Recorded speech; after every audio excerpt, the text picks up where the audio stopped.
Kia ora, good evening. Australia is tonight braced for catastrophic and life-threatening conditions in what officials say is the worst fire danger the country's ever faced.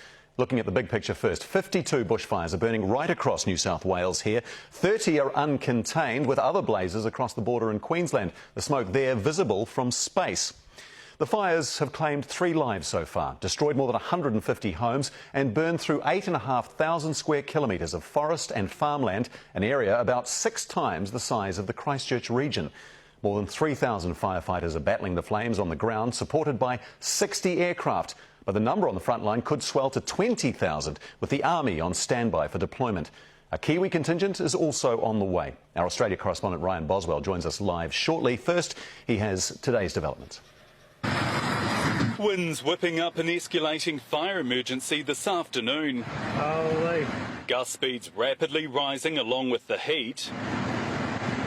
Dozens of fires burn out of control, some the size of 100,000 rugby pitches. So far this season, we've burnt more than 1 million hectares as a result of these fires. Last year, the entire fire season in New South Wales burnt only 280,000 hectares. Conditions on track to meet a catastrophic forecast, as bad as it gets. A mix of soaring temperatures, low humidity and strong winds, a major threat to lives and homes. Whatever fires we get that start and develop and spread under those winds will spread very aggressively. Sydney waking to a smoky sunrise with fires burning on the outskirts. City schools bordering bushland among 600 in the state closed for the day. We think that's a much better approach rather than trying to evacuate potentially hundreds of school students during emergency situations. Further north in Taree, a snapshot of what's feared to come. It's alright. It's alright. I'm sorry. The smouldering rubble was their home. I know.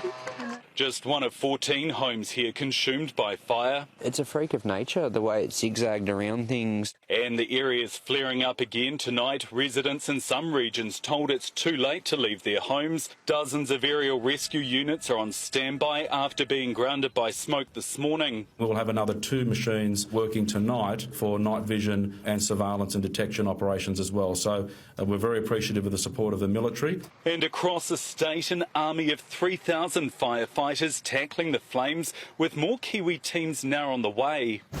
Holy the old mate's house. Crews camping out in temporary villages, already exhausted by long, hot days. This is effectively a marathon with several sprints, is the way I would like to describe it to the community. An unfolding catastrophe. We're seeing the winds come through, change the directions. Still pretty scary. And just the beginning of what could be Australia's most dangerous bushfire week. All right, let's cross live to Ryan now. He's near an evacuation centre in Taree on the New South Wales coast. Ryan.